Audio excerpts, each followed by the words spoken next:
All right, y'all. So this is episode 17 of the Groff Show podcast. It's been a hot minute. It's been about 2 months since we recorded our last podcast. A lot of things have changed. A lot of things have happened. I've been blessed with an opportunity, a little part-time gig with the 7-on-7 Association. I've been reporting for them, been a host for them. It's been awesome. We got 2 more tournaments left that I'm doing, and then we'll see what happens after that. Life news. I went to USC. Saw Lincoln Riley compliment on my mustache, which was dope. Yeah, there's been a lot of cool things that have been going on. I'm in my life. I'm blessed, man. I'm trying to get this back up. We obviously got a new logo. We got some merch coming. About to rock the merch soon. This isn't the merch, but it's gonna be something like this. Yeah, so we got Clifford Taylor on. I'm really excited about it. Influencer, TikTok superstar. Man does it all. Played at Florida. Worked at the Rams for a little bit. Now he works at the NBA as a social media graphic design guy, which he'll talk about that on the podcast as well. We actually met. I DM'd him because I was like, yo, we want you to come out for our 7-on-7 association event. And he responded back, which I was shocked. That just kind of tells you the person he is, that he's super humble, which is dope. He came, met our staff, we met him in person. He came out to our event, which was sick. So this is about to be a banger episode.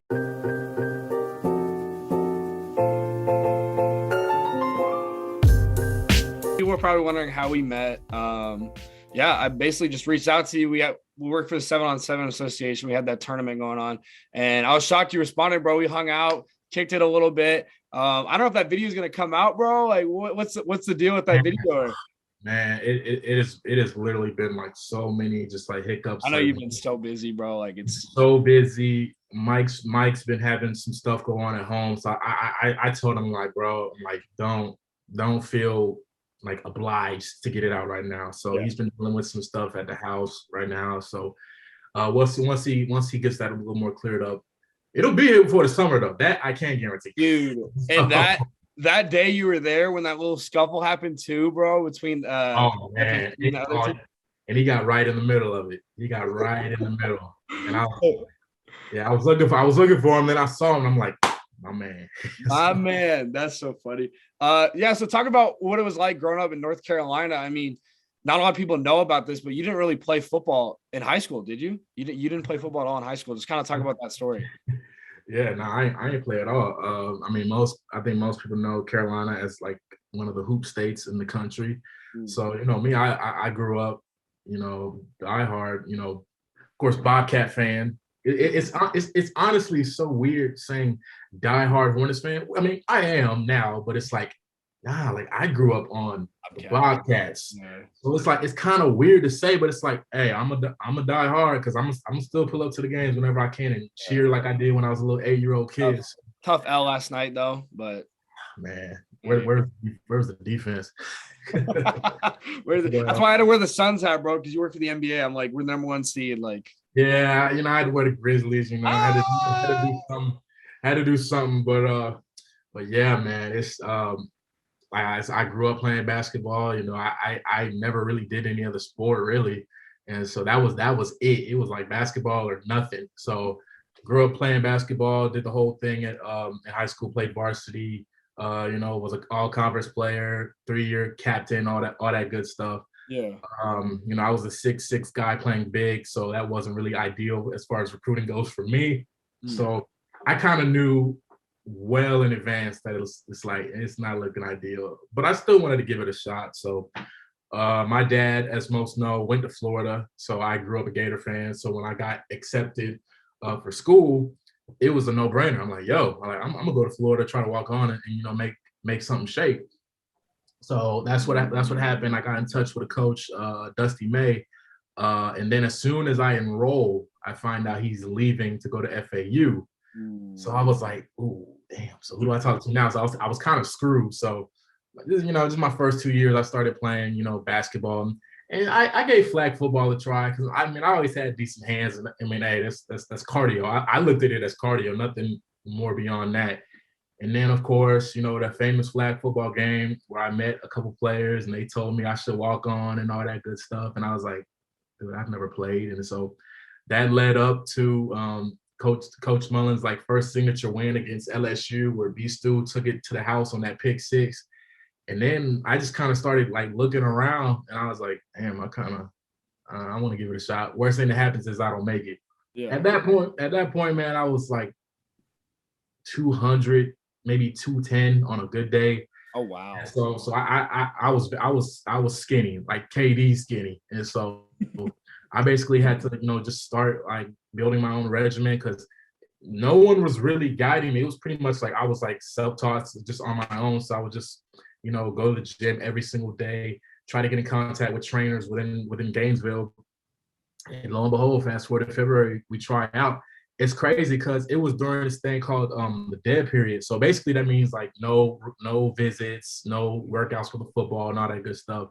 And so I was like, oh, so this is gonna be straight agility. Oh, this is gonna be clockwork. So sure enough, it was clockwork. It was like 45 minutes to an hour, just like agility and conditioning. So everybody else was like huffing and puffing. I'm just kind of sitting here like, because in basketball, Yeah. you're used to it. So literally about 5 minutes after we finished, John Clark, who was our director of personnel at the time, he pretty much told me, they're like, hey, we'd love to have you, but your schedule kills you. And I'm like, what you mean by that? And he was just like, basically the time that you have class is when we have spring practice for spring ball. And I'm like, oh, damn. So I was like, so I mean, I'm cut. He's like, no, I don't mean you're cut. It just means that you got to come back in June. And I'm already like, yo, man, it's February right now. Like they're gonna forget about me when it's June. So yeah, of course, March goes by, April goes by, May, nothing, mid-June, nothing. And one day, I think it was June 21st, if I can remember the exact day. Literally, as I was about to take a nap, John Clark called me and he's like, hey, you ready? And I'm like, yeah, let's go. So literally about an hour later, I go down to the facilities, do all the concussion tests, all the physicals and all that good stuff. And like that, man, I was on the squad. So it was basically a whirlwind of emotions at that time. And so from there on, I was on the squad. Damn, bro, that's crazy. That's literally what happened to me too. Cause like they were from Montana, they'd said the same thing. They're like, yeah, you'll be on, but like we don't got any spots right now, but we'll see. And then that literally the same thing. He's like, are you ready? I was like, for what? Like, for what? Football. It's just like, damn, that's sick. One of the best things though, obviously about your time there was the relationships that you had from football that will last a lifetime. Some of those relationships, I guess, helped you in a way at Florida with parties and stuff like that. I know we talked about this before, but kind of talk about that whole story, I guess, when you were on the football team going to a party versus like a student, because man, that's hilarious. Yeah, so before I played, I was asked all the time if I was an athlete, and I would tell them, like, no, like I'm not. Like I ain't got no reason to lie. I just happen to be a big 6'6" black guy that just everyone thinks is an athlete. Sometimes it did get me in free in certain places, and I'm like, I ain't saying no. I ain't saying I'm not. I'll take it. So as a student, I mean, it was cool because I was able to party with my friends, kind of stay with my clique. And even as an athlete, I think going out, I mean, yes, you can get in free, almost guaranteed. Like that's a given. I think the cool thing about it was it really made me realize that it's like this whole persona and this whole stigma of like athletes or hot shit athletes or this and that. And it's like, they're only that if they let it, change them. Because with me, I was like, I'm an athlete, but it's like, I still want to hang out with my homies. Like I'll see my teammates out. So I started putting two and two together. So sometimes when I would go out with my teammates, what they would do, they would like bring the scholarship players in first and kind of let everyone else kind of sit and like wait for like 10 to 15 minutes. And I'm like, no, I'm not doing this. So I'm either going to go with my friend group or I'm going to go solo. So I started going like solo. And almost every time they were just like, oh, come on in, Cliff. Come on in, Cliff. And then while that was happening, once I started like getting a little fame on TikTok and people started like noticing me, like I'll never forget this. So it was in, I want to say late January of my senior year. So that's when my TikTok was at about 100 something thousand, maybe 200 at that point. And so I remember it was me and my girl at the time, And we walked out the Uber, and literally like a sea of girls just started screaming like my name. I was like, what? And then they were like, we know you from TikTok. And I'm like, oh, snap. That's So crazy. that was the first time I'm like, damn, I'm like, I ain't gonna cheat, but TikTok can get me girls? Like, that's crazy. Like, I didn't know that. I didn't realize the power until that happened. And I was like, damn, that's crazy. So really more so, and I say this with all honesty, I think my TikTok helped me more so than being an athlete, really. I mean, granted, being an athlete is big in itself, but like people really know me for, my content creation, which I have no problem, because it's like, hey, for a guy to go back to his campus and be like, he was an athlete, he was also a TikTok guy, he was also, so and so for the Rams, now he's doing so and so for the NBA. Like, I mean, that's cool. So, I always take that with a bit of humility, because it's like, I remember being that kid, going out and like seeing the stars, or seeing like a Felipe Franks or a Kyle Trask, whatever, and be like, yo, that's Kyle Trask. And so I definitely learned a lot from, and I'm honestly thankful that I got to live life as a student and an athlete, because being just a regular student made me realize how much I missed being a part of a team. And so being able to see it on both sides of the coin, like it's a hell of an experience. I'd do it again if I could, in a heartbeat. You've been in LA, you've been in Florida and New York. Who's got the best women then? Who's got the best girls? How are the girls in New York? Like, I know you've only been there for a short period of time, but I've been seeing your stories and I'm like, okay, Cliff, like, okay. Yeah. I'm gonna say right now, Florida, mainly because a lot more within the state like recognize me. Like, I'm talking about in Gainesville, Tallahassee, Fort Lauderdale, Miami. Like, it don't matter. So, in LA is a lot trickier.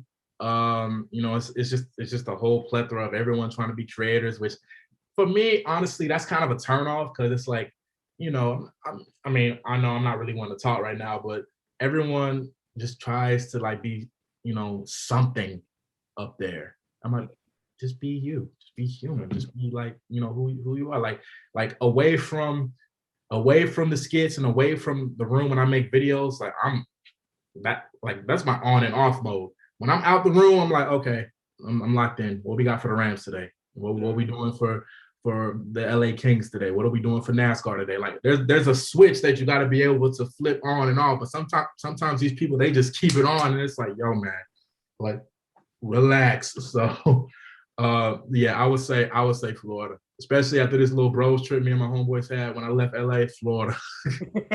I got a crazy story about that too, man. Hey, we got time, bro. If you want to say the story, we're all for it. Oh man, so this was day three. Day two that we was in Fort Lauderdale.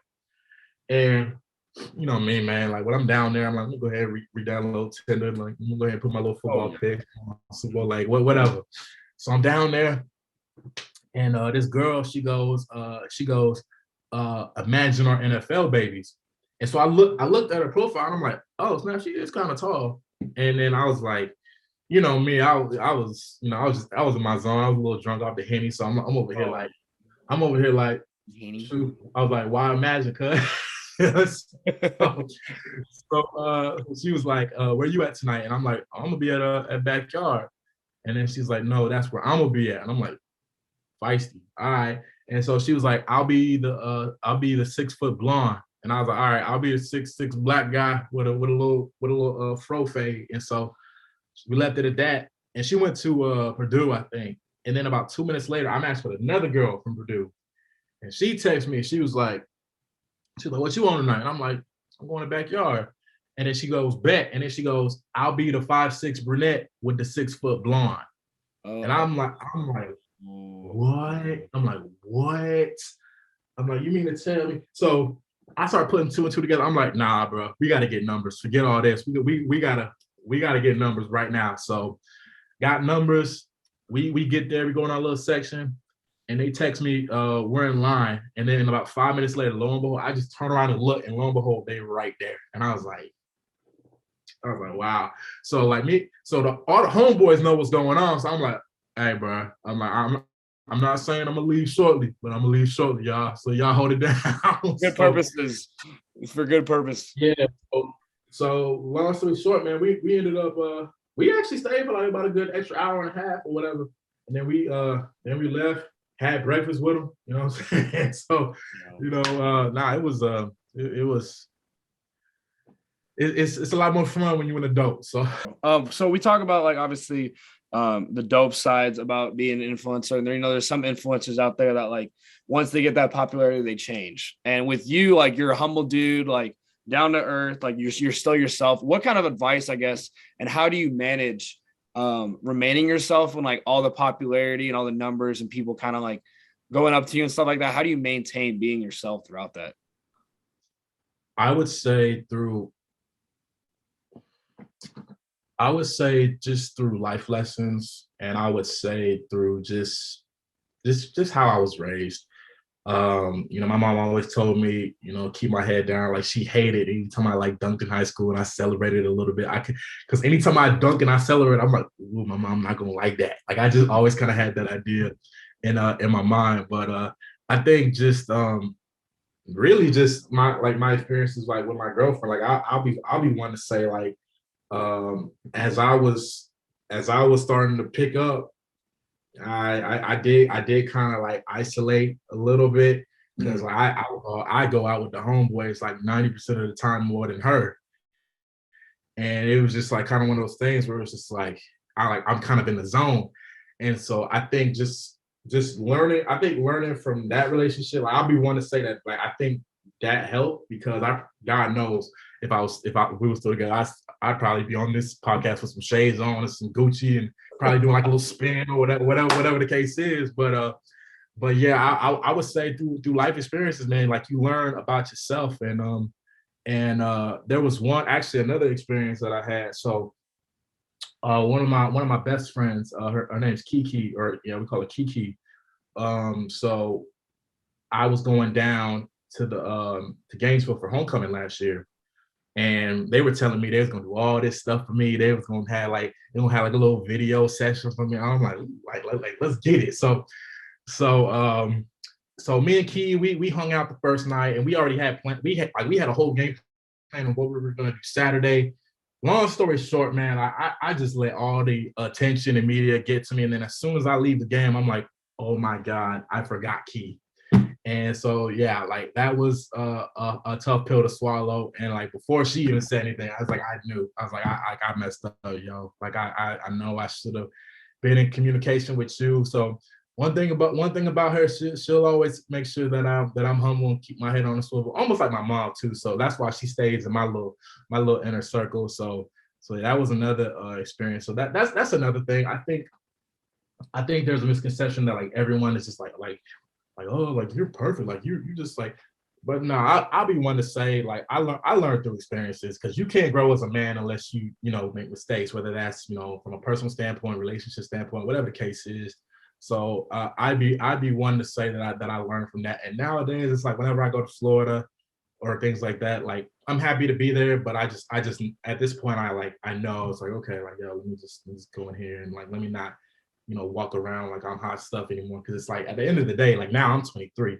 It's like now it's like, okay, like college is over. You know what I'm saying? Like it's dead and gone, even though I wish it was a lifelong thing. Cause man, ain't no time like college. I'm telling you. So I would definitely say through experiences and family for sure. That's awesome, bro. That's sick. So I want to talk a little bit about the Rams. Obviously, it didn't end very well with you, but you played. Sorry, you worked there for a bit.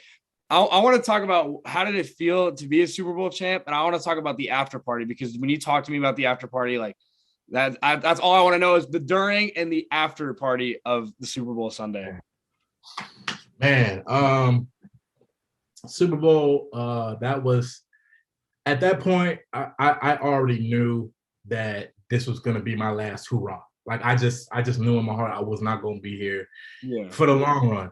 So I'm like, you know what? I'm like, let me just enjoy this as much as I can. So we had one complimentary ticket. I invited my best friend, my childhood best friend, Jared, up here with me, and we went to the Super Bowl. And it's still like so surreal. It's so weird to think about because it's like, yo, like from now on, anytime someone in our friend group says like, do you know someone who went to the Super Bowl? We'll just be like, yeah, like So the Super Bowl was great. Oh man, I think my favorite part besides halftime was when the Rams came out to set it off by Lil Boozy.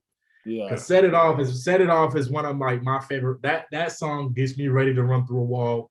It don't matter what I'm doing. I could be cooking. I could be like playing video game. I'll be ready to run through a damn wall. Yeah. So they started playing that, and I'm like, oh yeah, we about to win this thing. And so that was a classic game. Obviously, they won. Go back to the hotel. Jared and I got some custom designed Super Bowl jackets, the orange ones that we got with all the patches. I had my all white under it. I had my little Henny celebratory cigar. So we go up there, and man, it was so many just like icons in there, so many like celebrities, the players. The first dude I saw when I got off the bus was King Batch. Remember King Batch from Vine? Oh, he's iconic. I walked out and I'm like, yo, that's King Batch. And so we started chopping it up because I knew he went to Florida State. So we were just chopping it up about that because Jared went to Florida State. So they was kind of like, they was getting a little more bond than me. So I'm like, hey, man, not many people can say they met King Batch, yo. So I was happy with that. So I go in and, everybody's in there. And so I'm just like, I'm having a ball. So, man, God knows how many drinks I had that night. I do know this. When Gunna came out, it was over. It was over. And so yeah, Gunna came out. I had so many drinks. God knows how many girls I talked to that night. It escalated very quickly. It's a great night when you don't remember most of the night. So that's I don't. It escalated. And crazy thing is, they wanted us in the office tomorrow or the next day at noon, and I'm like, oh hell no. No.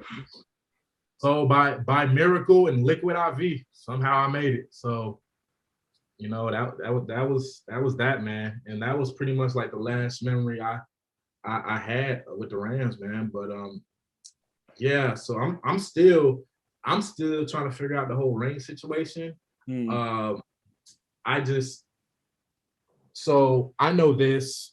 I would say, even after the video I made talking about my experience, what people don't realize is I didn't do that video and it sounds cliche, I didn't do that video to bash the Rams. Yeah. I just did that video to show people that it's like, yo, I'm like, if no one's gonna say the truth about, the business of sports, who will? And I think the difference between me and most is like I have a following. People will listen. People will grasp like what's really happening, not to take away from the experiences. Because I made sure I told them the good. I would say about 70% of it was good, and then I just kind of got into like the things that was happening. And so, I mean, who knows as far as the rings go? I do know this though. If I don't, man. I would be on their head if I didn't get a ring from that. Yeah. So we'll see. I know if I do, I'll finally be able to give an actual thank you. And it's like, yo, you did the right thing. We were here, and so I appreciate you for that. So, like I said, man, we'll see what happens. We'll see. That's sick, bro. So yeah, the last time we spoke, obviously, was in the stage where you didn't really know where the next step was. And then you decided, I believe a month or so ago, maybe a couple weeks ago, that you wanted to go to the NBA and work there. So why did the NBA, working for the NBA, was appealing to you, and why did you make that decision? And then I also want to talk about like the whole graphic design, like where did your love for graphic design and social media come into with your content creating? Because I feel like it's all kind of like a in one kind of thing that you can do both. Yeah. So growing up, man, it was the dream. That was the dream, to be, part of the NBA. And the year prior, last year, I spoke with them a little bit about possibly working with them because they started seeing me on social media as well. And I started making some connections through the Gators. And so the thing about it last year was they were looking for somebody to start like yesterday. And I was still in school. So I was like, there's Like, there's no way. So I was like, you know what? Let me just try with the Rams. The Rams, see how it goes, and we'll go from there. So not even 20 minutes after I posted that I was leaving the Rams, NBA hit my email so fast, and I'm like, wow. what? I was like, are you serious right now? And so they showed me some openings, and I found one that fit me. They were like, yo, you're going to be able to take command of Snapchat and also assist with TikTok, because we got someone for TikTok already. Carly's incredible. She's been there for, I think, a year now. Unbelievable. She's so talented. But they gave me the reins for Snapchat, and I'm like, Ooh. yo. So, and we had our interviews, and literally on my flight home from LA, like permanently leaving, hey Cliff, we want to offer you I'm like, wow. oh my god. I'm like, yo, when is the joke gonna be over? I'm still waiting. I'm still waiting for the joke to be over. I'm just like, yo, my God, I'm about to work for the National Basketball Association. That's crazy. So I go home, I didn't even tell my family till I got home, and then I showed them, and they were all on board. And so right then and there, I started doing research on apartments, found this beautiful place in Jersey City, and yeah, man, that was that. And it's crazy because it's like they know me as a graphic designer as well, but I was like, yo, I'm at a point now, y'all, where it's like, I'll pick my poison. If I got to do social, I'll do it. If I got to do creative. The creative team here, unreal. Well, that's good too, because like you can only benefit from working with them, but also like get your name out there more and like build up your own brand at the same time, like having your face on like social media as well. Absolutely. Yeah. So that's so sick, bro. Yeah, man. That's sweet. So what's the typical like day in the life as an NBA employee look like for you? You said you work from like your home as well as maybe the office too. Like kind of what are you doing? What are you working on for the NBA right now? Yeah, man. So last couple of nights I've been doing a night shift. So anytime there's a game, Carly and I will do a night shift. So that's like from 6:30 to 1 a.m. or whenever the last game ends. Yeah. And so usually during the day, we'll just have a couple meetings, just kind of doing a run through and like a walkthrough of what we're going to be doing, how we're going to set everything up. Because one thing about the NBA, as far as their collaborations and partnerships with Snapchat, it is very clean cut, very organized. So like they make my job a whole lot easier. And so it's just like, yo, okay, let's get the best clips, the best highlights from games, and let's make sure it is out there in the best visual, captivating way possible. And I'm like, I can do that. And so as far as day shifts go, I've only had a few, and it was for training. So we'll just have meetings, and it's great. We usually have meetings pretty late, like during the day, like 10, 11, 12, pretty much same thing, just kind of getting stuff ready. And then usually after that, if there's no games, like today, we'll have like an off day. So yeah, I mean, it's pretty smooth sailing, to be honest with you.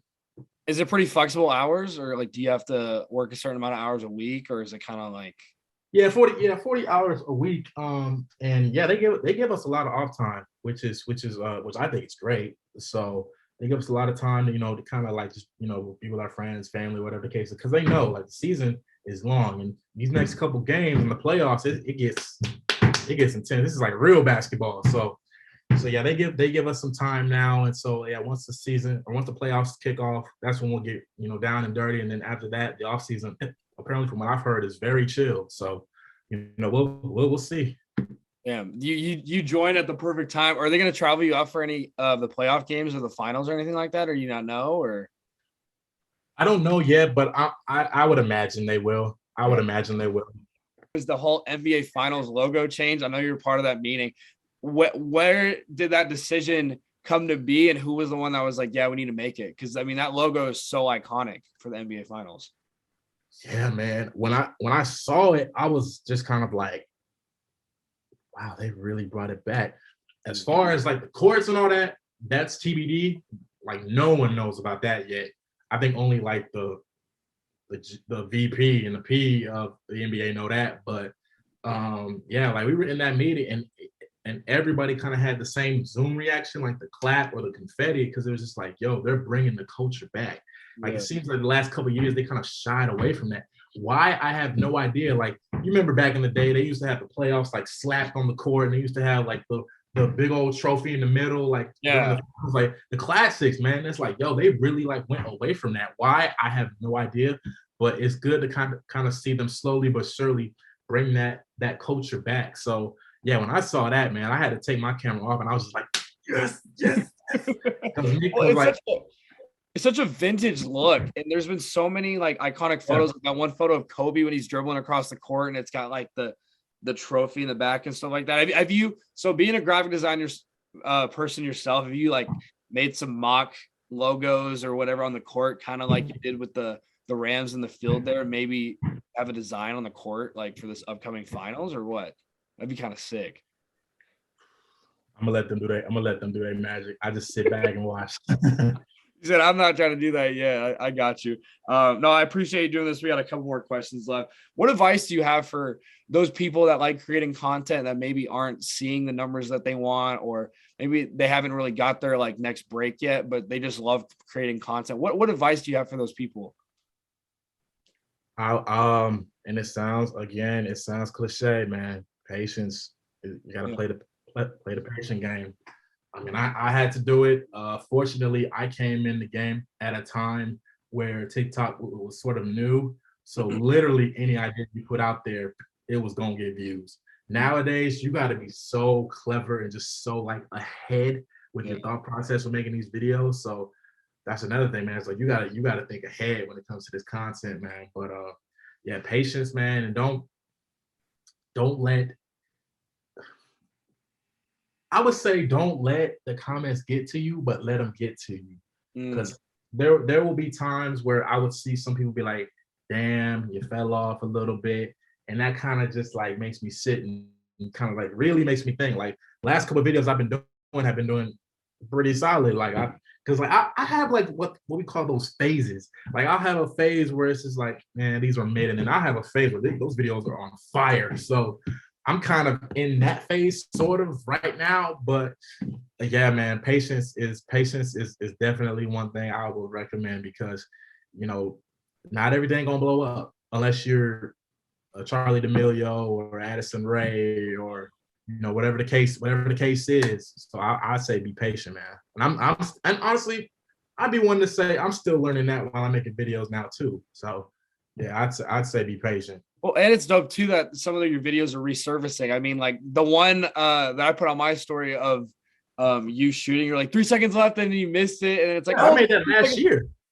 Bro, I never saw that video until they Sports Center posted it. I was dying, bro. That shit was hilarious. I made that, bro. I made that video literally around this time last year, and they resurfaced it, and I'm like, hey, I appreciate it, man. D Wade put it on a story too, I'm pretty sure, right? Oh man, when I saw Dwayne Wade put it, I was like, that's crazy. That's crazy. Because I used to love Dwayne Wade. I still do. But like, man, Flash, oh man. Unbelievable, bro. Well, I appreciate you doing this, bro. I got one more question for you. It's kind of a fun question. If you had to choose 2 girls that you could spend one night with, who would it be? 2 girls? Okay. Whatever happens that night, whatever you do is up to you, but you get 2 girls that you get to hang out with. For me personally, I'm going Alex Cooper from Call Her Daddy. She's bad. And then I'm gonna go Corinna Groff as well. I think those 2 together. Oh yeah. Oh yeah. Opportunities are endless, my boy. Oh man, I'm trying to think. Damn, and that's a really good question, man.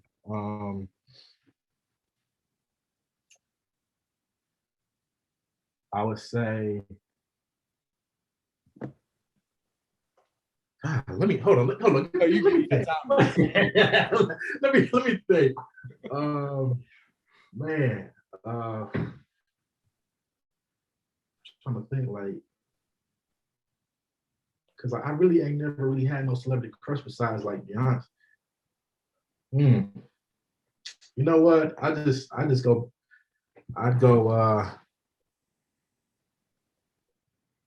Okay. I'd say Beyonce. Ooh. And then I would say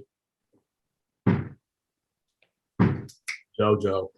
Not JoJo Siwa, but JoJo, the JoJo the singer. Like J-O, like just JoJo. Yeah. Because when you said JoJo at first, I was like, okay. No. No. Wait a minute. I'm talking about her. Oh yeah. Yeah. Yeah. She's bad, bro. Yeah. Mm-hmm. I appreciate you doing this, bro. It's been a pleasure talking to you again, bro. And hopefully the next time we see each other, the NBA Finals in Phoenix, bro. We got to link up in Phoenix, man. Yes, sir. If I'm there, you'll be the first to know. Oh yeah, bet, dude. Yeah, I'm moving. I think I'm moving back to Arizona in June, so we'll link up. Oh yes, sir. Well,